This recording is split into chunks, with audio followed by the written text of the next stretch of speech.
Hey, what's going on, guys?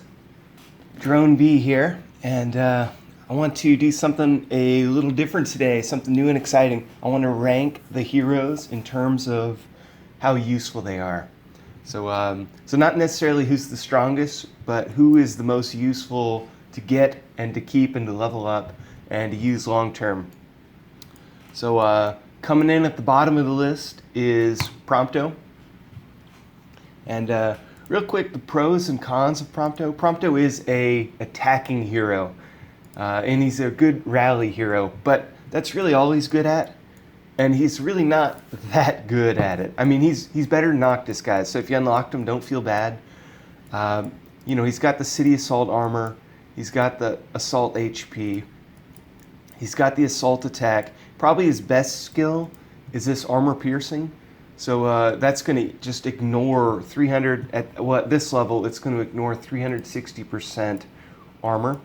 And then he's got the Armor Shredding ability, which reduces the total armor of the opponent. So this is a good skill, and it's useful, very useful for rallying people. But one of the problems, he doesn't give you the march size like Noctis does. So you've just got one good march, one really good march with your hero. And don't get me wrong, he's really good at rallying opponents. But in terms of usefulness, how often do you rally one person? Like in RVRs, you'd probably be better off with Noctis because you're going to have more march size on all your marches. So, it's real specific. But if you need to free a hero, Prompto's pretty good. If you need to, if you're just trying to take out a bully or trying to, make a mark on somebody, that's when you want to pull Prompto out because he's good at that. Up next on my list is Aranea. And so she is a cavalry specialist, and she boosts mercenary troops and she boosts dragoons quite a bit. Now, the reason I put her at the bottom, it's not that she's bad. It's just that she's real specific, right? Like, it's nice to have that cavalry attack. You could boost her up for cavalries. She's really good. So if you only send cavalry marches out, heck yeah, she's going to be good. She can reduce mercenary costs, which is a useful skill if you plan on spending a lot of money on mercenary packs. That's actually a really good skill. You can get 13% more at this level, quite a bit more, 40% more at her max level. So, that's specific, right? There's not everybody's just buying a bunch of mercenary packs, but if that's you, which isn't the worst way to go, this High Wind is the hero that you'd want for that. And she boosts mercenary attack 600 and HP 600. So decent boosts. And this giant killer, guys, this is her really good skill. Increases your troop attack bonus by a percentage of the enemy's total HP bonus. So it's either a 300% attack bonus up to 2,000. So that's a really good, really solid attack bonus if you're going up against strong enemies. And then she's got she's a beast for dragoons, but again, dragoons is pretty specific. You're going to have to keep buying dragoon packs to replace the dragoons you're losing. And, the cripple HP is nice too. And cavalry mastery. So this is equivalent to Gladios warrior boosts and Luna's mage boosts. They're all about the same. They're within 200% of each other. So, you can't say that's an advantage for her unless you're using more cavalry. That's pretty much it. And of course the troop capacities, the mercenary troop capacity is nice too. But it was a lot nicer before some of the other buildings like the Commander's Hall came out. So at the end of the day, she's really good for attacking. You can use her for the crystal. She's probably better at attacking empires at 100 than Prompto. And she's better at taking the crystal than Prompto. But you're going to want some dragoons with her. Like, this is a really good skill. I mean, look at this, guys. This could be one of the better skills in the game. The catch is you got to send a bunch of dragoons with your marches. So you know, up to 6,000. I mean, that's pretty solid, actually, guys. Like, you could make a real good case that she's the best hero. You're just going to have to be real specific with how you use her. You're going to need to use a ton of dragoons, too, guys. So, yeah, if you get her, plan on getting a bunch of dragoon packs, too, because that's what she needs, and she needs to be leveled up. But one thing, another advantage for her, guys, so another advantage for her is she really doesn't take that much experience points to level her. She needs quite a bit of medals though. But she doesn't need medals until level 50, 51. Whereas Prompto, guys, I should have mentioned this. Another reason I have Prompto at the bottom is because he requires medals at level 4, at level 9, at level 14, every 5 levels after level 4. And that just gets draining. That's frustrating, especially early game. Like, you want to level them up quickly and like, I need medals. It's not so bad after late game because when you buy packs, they come with tons of medals. But right when Prompto comes out, if you're only going to buy the unlock pack, it's going to take a long time to level them up because you're going to need to farm up Prompto medals. So, Prompto, and then Aranea. I've never been able to pronounce her name. We're just calling her Highwind. I've even watched videos on how to pronounce her name, and it doesn't stick, guys. It's just in one ear, out the other, poof. That's my brain, though, too. All right, so up next on my list is Ravis. And first thing, the pros for Ravis. He's good with Magitech troops. He's good at attacking and assaulting Imperial fortresses. And he is good, like you can use him on the crystal, you can use him for attacks. He's not too bad. One interesting thing about him, he has his elite Magitech troop skill unlock. And this Luna gives you a gift every day that comes with enough to train, I think it's 100 tier 7 equivalent troops. So, that's kind of nice. The bad thing, though, is 100 a day. In a year's time, tier 7 troops isn't going to be all that great, right? Like, you're going to want tier 8 in a year or tier 9. Who knows? In a year, anything could happen. So you get, let's say, 50,000 T7 troops in a year, or maybe even less than that. Yeah, it's okay skill. It's not the greatest. I would probably avoid, if you get him just for Imperial assaults, that's something you could do. But I wouldn't recommend that. I mean, they're good boost and everything, but that's real specific, right? And this is the best all-purpose hero ranking. So, that's real specific. The Magitech armor, that is kind of cool. But if you're using the armor and the HP, that means Magitech troops are dying, or they're at least being attacked, and that's usually not what you want. The Magitech attack's probably the better one. Because, you can protect your Magitech troops. Just load up on the attack. That's good. The mage... okay, guys. This is where Ravis beats out Prompto and beats out Highwind, in my opinion. These skills attack against warriors, attack against mages, and attack against cavalry. A 2,000% bonus. So, that's pretty good. 2,000% attack bonus. Not bad. Like... Compare that to Prompto, just those 3 skills might make him better for rallying people if you have him at the same level as a Prompto. Another thing, guys, these 2 skills are epic if you have your banishment portal active, 1200 and 1200. So another situation where you'd want a Ravis, if you have like 50 days on your banishment portal, which some people have more than that even, but if you're banishing a lot of heroes, if you're participating in a lot of RVRs, suddenly Ravis moves up that top 5, that top heroes list. There's more than 5 now. There's 7 heroes now. But so Ravis moves way up that list. Ravis is the newest hero too, so at the time of this video. If you're seeing this in the future, there might be a newer, better hero. But as the time of making this video, Ravis is the newest.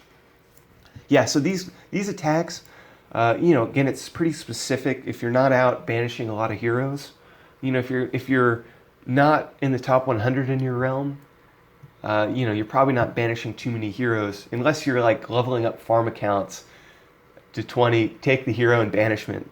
That's actually, I'm considering doing that, guys. I'll get into that in another video though. But you can level up farm accounts really easy. So, you know, these two skills, really solid, 12 and 12.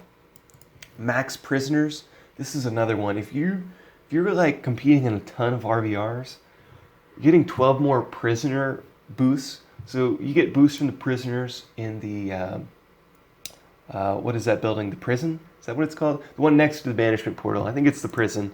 Yeah, it probably is. That would make sense, wouldn't it, guys? Yeah, so, you know, that 12, that could be, you know, that could be another 1,000 attack, guys. If you have high level prisoners in your prison, heck yeah.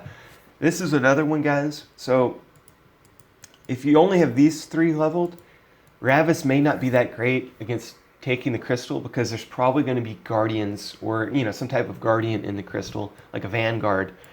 Well, this is going to boost his attack versus those 2. So heck yes, guys, he's really good. And then 3,000 HP, 3,000 attacking the crystal. Expansion reduction costs. This is the hero you want if you're spending a lot of money, basically. You know, if you're not spending a lot of money, so that's specific. Maybe I should have put them further down in the list. Though even if you're not spending a lot, even if you just level them up normally, these 3 are pretty good. And these 2 are good, even if you're not spending money. This is good, even if you're not spending money, potentially. This is where he gets really real specific. Crystal Assault, Crystal Attack, expansions, all good stuff. If you're, you know, if you're in the top of your realm, these are going to kick some serious butt. And then the Magitech, you know, mastery, that's okay. You know, if you have tons of Magitech troops, or your guild does, this gets a little bit better. But chances are you're going to focus more on his these skills. So yeah, guys, that's Ravis. He's quite a beast. You know, you could make a case that he is the best hero for sure. He's tough to level though. He takes tons more XP points than Highwind, like 62 million here. That's like 3 times more XP points needed than Highwind. And the other thing that's bad about him too is since he just came out, you don't get much XP in the packs. So you have to spend a lot of money to get him leveled up. Now in a couple months time or a year's time, the packs are going to come with more XP. He's going to be easier to level. You know, in that case, he's going to be a beast, guys. Complete beast. He's a beast anyway if you can level him up. But it's not too easy right now. So that's why I just have him kind of in the bottom half of my list, even though he is a beast. So I don't even know what I'm doing, guys. Okay, here we go. Moving on. Up next on my list, I put Gladius. And I actually don't have Gladius. I need to get him at some point. I'm waiting for a real good monster boss event, so a good realm boss event. But okay, guys, so here's what he's good at. One thing that really is interesting about him, you get the free commanders in the Luna Gift. It's going to come in a Luna Gift, I'm guessing. Well, yeah, it says it right here. So that means if you have Luna activated, you can get 2 a day. And those commanders, guys, they give you a boost depending on what commander you get. So it might boost your mages, might boost your cavalry, might be a boost for attacking the crystal. All kinds of boosts. It's nice to have a bunch of them because, I mean, they're just all around awesome, right? Like, just about any time you attack, it helps to have a commander, and there's a commander specific for it. And there's all different levels of commanders. This is just a really good skill in general to have because, you know, it's nice to have more and more commanders. In terms of, so Gladius is a warrior special troop buffer, and he boosts training also. So, you know, that training actually could be pretty useful. 100%. So he has more than just warrior buff usage and getting commanders, right? So you get commanders, he can boost the warriors, he can boost the training speeds, which could save you quite a bit of gold. Think about all the training events you do. Think about all the times you have to rebuild your troops, all the RVRs you have to replace your troops. The training speed, it's not insignificant. Now the question becomes, do you really want to sink points into that when you have these other things that you could put points in? But that's why he is, he's an all-purpose hero, because you have the option. You can go training speed, you can go warriors, you can make them, gather. If you really want to boost the gathering abilities of your troops, he's awesome for that. Troop load, HP, march size for gathering, all kind of interesting. Now, in my opinion, where he really differentiates himself from the other heroes is a steal enemy HP and steal enemy attack. So you can take, and this could be really good, right, guys? Okay, let's do this. Steal a percentage of the difference between you and your enemy's troop HP bonus. So if you're going up against really strong heroes, or really strong enemies. So let's say there's somebody really strong in the that holds the crystal. If you have a Gladius, you can steal 1,500 of his HP and 1,500 of his attack, and it becomes yours. So that's a 3,000 swing on each of these.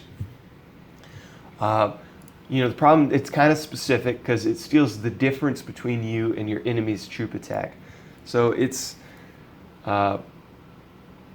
chances are, if they have, So it's kind of specific because it's much better if they're a lot stronger than you. So, but that's a huge swing if they are a lot stronger than you. You have this spiked armor, so if that's a pretty specific skill if you think about it. But now here, guys, here's one. Look at this spiked armor increases your troop attack bonus by a percentage of your armor. So, 2,000 troop attack. Think about what does Ravis do? He gives you, if you max his skill versus warriors, mages, cavalry, and mercenary troops, it gives you 2,000 bonus troop attack. That's what, if you max all four of those, that's exactly what this skill is maxed. So he's got one skill that is equivalent to 4 of Ravis's skills. So that's why I put him ahead of Ravis, because this one skill is just that good. Assuming you have a lot of armor, though. That's the caveat. You have to have a lot of armor. One way to get a lot of armor is to load up on banks. You may not want to have a lot of banks. Most people have thousands of armor at this point that you get Gladius. So it's not that crazy to think that you could get this 2,000. I actually don't know how much armor it takes to get it, but as a percentage of your armor. So I'm guessing if you have this maxed out, I'd be curious to see what this goes to. If this goes to 100, then you only need 2,000 armor, right? So it's kind of it depends on what your armor is. I actually don't know how this skill works 100%. It'd be good to ask somebody with Gladio. Have I been calling him Gladius? Gladiolus. Gladio. We're just calling him Gladio. That's a really awesome skill, though. Even if you don't get the full 2,000, even if it's just 1,000, that makes him pretty useful. Training queue, I probably wouldn't do this one. I'd just do it to the minimum to get this. The Warrior Mastery, which is equivalent to Luna's, and it's equivalent to High Winds. These are decent. Like, if you're holding the crystal and people are putting lots of vanguards in, heck yeah, you're gonna want these leveled up. And these are good too, 600 and 600 with rallies and commanders. So that's gonna be good. You can use them for rallying empires. You can use them for taking the crystal. I would say he's got more uses than Prompto. I don't know how expensive he is to level, but he's certainly kind of interesting. I mean, just that commander recruiting makes him something interesting. Wow, I'm at a loss of words apparently, so I should move on. All right, moving on, guys. Up next on my list, I picked Luna. And the reason that I like Luna, and you could make the argument that she's got one skill that makes her the best all-purpose, most useful hero, and that's the double Luna gifts. Look at guys. Every day you get Luna gifts, right? Sometimes you get adventures contracts. Imagine having twice as many adventures contracts. Some days you get RVR ports. Imagine having twice as many RVR ports. Twice as many materials for the Adventurers University research section. I mean, this skill, it is the most useful first skill of all the heroes. So that right there, you could make the case for unlocking Luna just for this skill. Another benefit, she's an older hero, so it's cheap to buy XP for as the game progresses. She's one of the cheapest heroes to level. I would say, one of the cheapest to level. She doesn't need medals. She's like, well, Prompto's the only one that's stupid and needs medals before level 50. But, that's nice too. So let's move on. Why she's a good all-purpose. She's a mage specialty. So, that right there, that's decent. She's also good for defense. So you got the hospital capacity, 300. And don't underestimate the hospital capacity. I've switched over to all hospital wards, and my hospital capacity when I have Luna is over 700,000 troops. That's a lot. Like, that's going to save, if you're getting attacked a lot, heck yeah, this is one of the better skills. I mean, 300, it doesn't sound like much, but if you have all hospital wards, it adds up. I would probably avoid gathering HP and loot tile gather speed, but heck, it's an option, right? It's an option. You got the city defense, HP, attack, and armor. Now, it's not all that great. Like, it's kind of low numbers. 350, 300, and 650. So, but you can max them, and they're pretty cheap to max. So it's not like you're sinking a lot of points into it. But you got that with the hospital capacity. Pretty cool. Crystal and Titan enemy slow. I'd probably avoid this one. I leveled this one on for the RVRs. It's real specific, right? It's good for RVRs. It's good for holding your crystal in RVRs. It doesn't help so much in the opposing enemy's crystal because time isn't as big of a deal. But in holding your crystal, they have an hour or maybe 4 hours now with the new 4-hour ports. But that's a limited time window to take your crystal. And if you slow them down, this helps a ton for holding your own crystal. But, it used to be, 50% used to be more significant. It's kind of a small number. Oh well. These are cool. Great for holding the crystal, but small again, right? So, really her main benefit, guys. Well, if early game, these are good, and you can get her early game. So she's going to be really useful early game. For sure. She boosts mages. She's going to be good for all kinds of defense. Her Luna gift, you can make the argument that that alone deserves her to be up near the top of the list. Because you're going to be able to, you're going to get all kinds of free stuff with Luna. Attack resistance, so it's going to reduce the attack of enemy troops 400% max. Really good skill. I should have put points into that. I accidentally used up my XP. But yeah, guys, that right there, 400%, nice. Real nice. Defender attack, 500 max. Defender HP, 500 max. So decent here if you get her near 100. And again, she's cheaper to get to 100 than a Ravis or a Gladio or Highwind. So, she's way cheaper. So you gotta take into cost for, this is value too. Like, you gotta take into account value. Guardian attack, 3,200. Guardian HP, 800. Heck yeah. She's good at holding the crystal. And guys, this Guardian attack, if you have Guardians, that applies to the troops defending your empire too. So she is a beast at defending. So, and with T7 here, I would make the argument you could defend her up for guardians, maybe invest a little bit into a guardian, like a really good vanguard, or actually no, this just guardians, really like crowns guards. You could make the argument to do that, get that 800 HP on them, not bad, and then the mage mastery. So yeah, that's Luna. I have her near the top specifically for this double Luna gift though, because that's just maybe the best skill in the game. And we don't have masteries in our realm yet. So this is just, we're not going to bother. I'm not ranking anybody based on the mastery, just the hero skills. So moving on.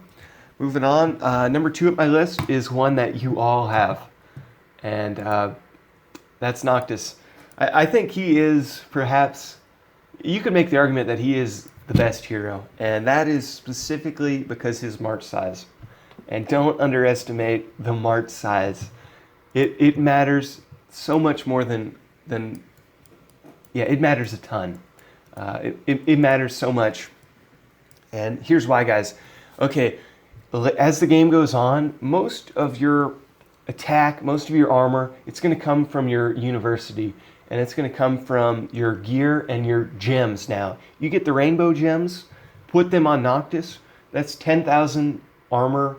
So let's say a level 6 rainbow gem, 10,000% armor attack. Oh wait, what am I even saying? I must be getting tired, guys. 10,000% warrior, mage, and cavalry attack. That is so significant. That's so much more than any of the heroes. Like, yeah, the gear and the gems, it's really the most important thing for attacking.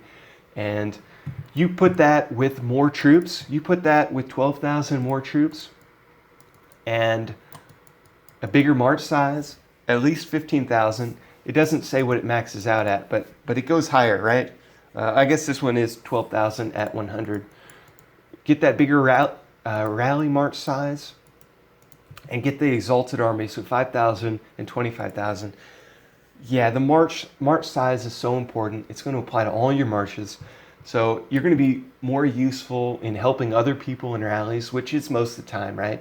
Most of the time you're reinforcing other people and you're helping them in their rallies. Noctis is the hero you want for that. You could go exalted construction, exalted research. That's real specific. You got the troop HP, which for some reason, I guess because he's an older hero, it doesn't say what it maxes out at. It'd be nice to know, but troop HP, that's going to apply to mercenary troops. That's going to apply to all your troops. Every single troop that you have, it's going to benefit from the troop HP. He's got the quarry, the mine, the farm, and the extractor production. I'd avoid those. Not that they're not significant. Like, you max those, you're going to get a lot more quarry mine production. The problem with it is you're going to hit your capacities. And until there's a way to increase your capacity significantly, the production doesn't help so much because you're going to have to, the capacity is just so small. Most of the time, I'm not even using my quarries, my mines, or anything because I have so many resources open. So kind of useless. Construction only is basic, so it's kind of specific. Once you're at level 30, it's useless, or 31. Training though, guys, this is a useful, actually you can make the case that this is like Gladio, guys. You could level up the training. You could save a lot of gold that way. It's not, I wouldn't do that personally, but you could. He's got the cavalry, mage, and warrior attack. Kind of cool. You can level up those some. I'd probably max up some of this other stuff first. I'd get the march size. I'd get the exalted. I'd do that. Now here we go again, guys. This is another reason why Noctis he's the best. Well, he's up there. He's one of the most useful because core troop armor. So that's going to increase your warrior, mage, and cavalry armor, 1,200. Right? Think about Luna. Think about Gladio, and think about High Wind. They're specific to mages, but if you max that skill, it's 1,200. So this does it for all three. You get the 1,200, or it's 1,400 for one of them. They're not all the same, but heck yeah, that's a really good skill. troop attack 500%. So, and that's for warriors, mages, and cavalry. You know, decent. Like, really, the argument for Prompto is the march size, and that applies to all your marches. So that's significant, and he's cheap. I just got him to 100, guys, from 73. From level 73 to 100 without buying a XP pack. So it was just free. You know, like, heck yeah, you get a super useful thing like march size for one pack. It was like the add-on of a pack. Like, it wasn't even like the bulk of the pack. Yeah, guys, I like them. And then we could go into the mastery skills at another point. But this video, we're just focusing on from 0 to 100, right? From level 100. Above 100, you need the special heroic medals. But yeah, guys, Noctis, I put him at the top of the list. That march size, so good. It's going to help you gathering. It's going to help you for attacks because you're going to be safer when you attack people. You're going to do more damage with more troops. I like Noctis. And you don't have to spend money to unlock a new hero, all that other nonsense. So yeah, heck, guys, he's a good all-purpose hero. But coming in at number 1 on my list is none other than Ignace. And guys, I was a hater on Ignace for a while. I mean, I always kind of liked him, but I'm now a believer in Ignace. I'm pushing for that T6 research, and I realize, wow, Ignace is way better than I would have ever thought. So starting off, he's got the double loyalty.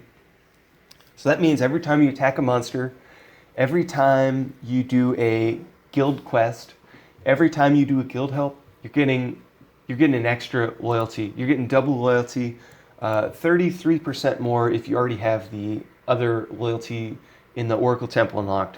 So you're getting, if you're active every day, it's not uncommon to get 20,000 more loyalty easy every day from Ignace.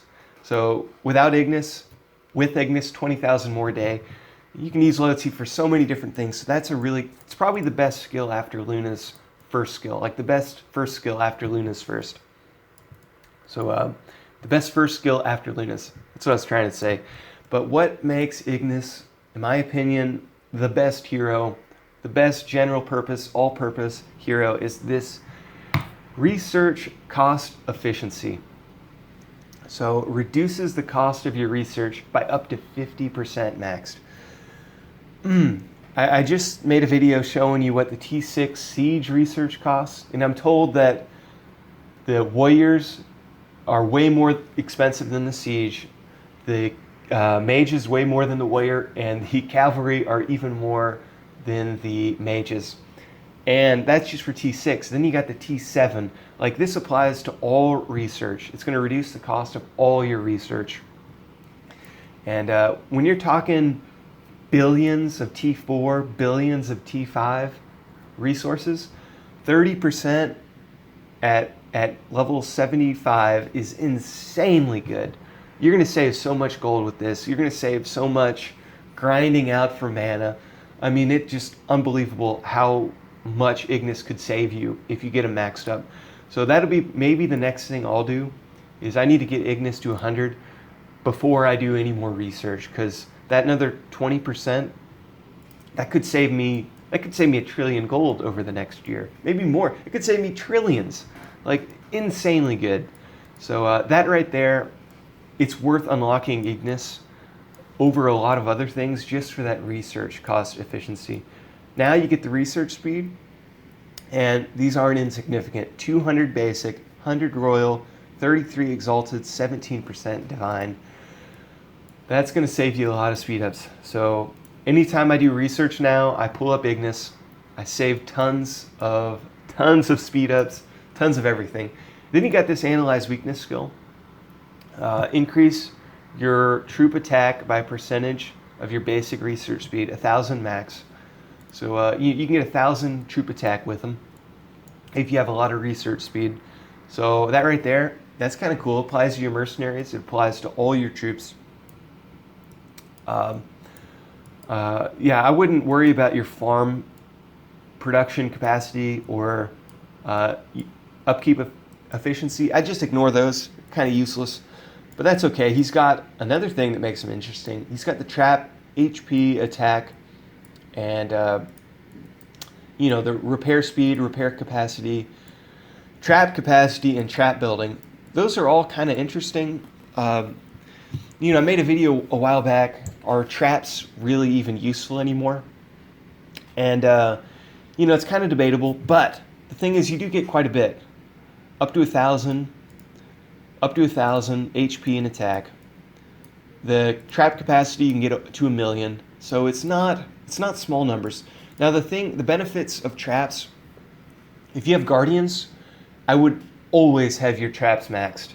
So if you have guardians or vanguards or something that's gonna die before your traps do, it's like free stuff, right? Like it's free. It's an insulator between pretty much your mercenary troops, right? Because chances are your mercenaries behind your walls are the first troops to be wounded.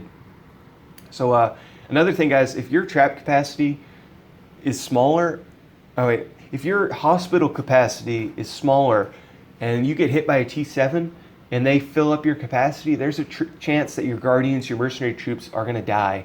So having more and more traps is going to just protect you a little bit more. You'll do a little bit more attack. Traps aren't as good as I want them to be, but it's okay. It's okay to max those up a little bit. Airship, HP, armor, and attack, I'd probably avoid those. They're not that significant. They're okay, but how many airships do you really have? You're better off spending your points in the traps, I would think. Okay, guys, now here's another thing that makes them really cool.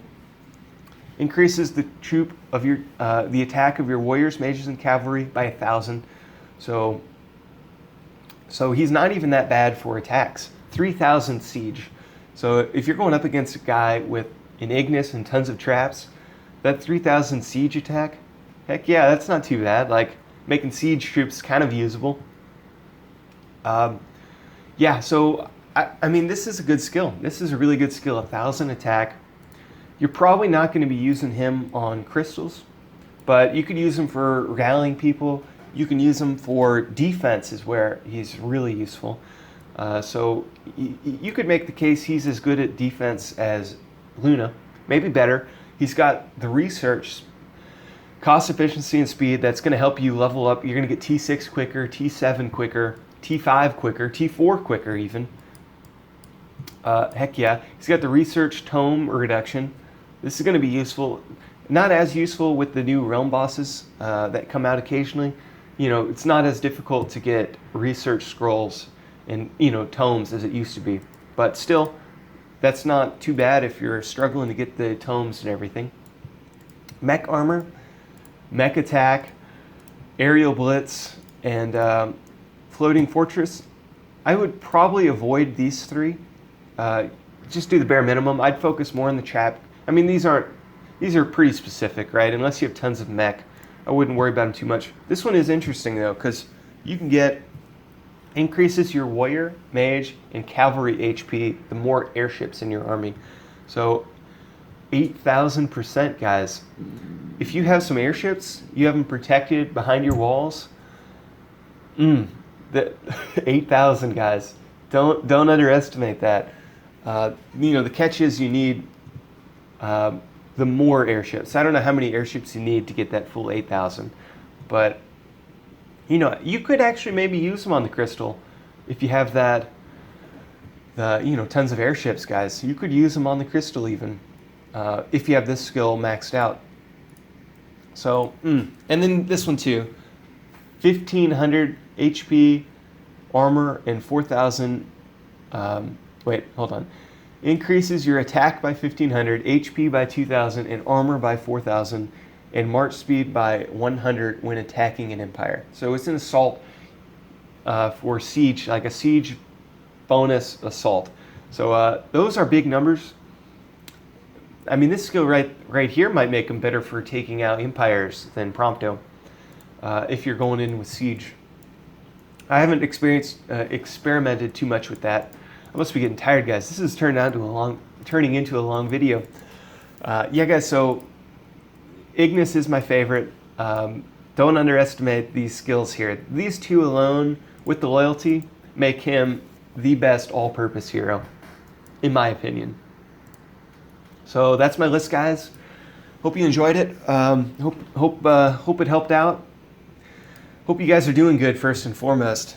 And yeah, guys, I'm gonna keep making some videos. And thanks again for liking, for subscribing. I really appreciate you guys. You guys are awesome. I appreciate the good feedback, the constructive criticism. Hopefully I'm making better videos for you guys. I'm gonna try. I'm getting a lot of complaints about the audio. And I hear you. I listened to some of my videos the other day and I'm like, man, my audio is terrible. So I did buy a microphone, and I have a really good condenser mic, but I can't get it to work. It's driving me crazy. Like I said, my color popped. It's driving me crazy, guys. I can't get my mic to work. So what I'm doing now for this video, and I'm experimenting, hopefully it works out, is I'm using my phone as a microphone. And if it's better, let me know. But in the meantime, I am buying a better microphone that hopefully I can get it set up.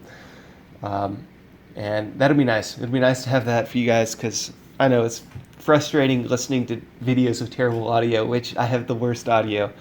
So hopefully this is better. And yeah, guys, so Drone B, out.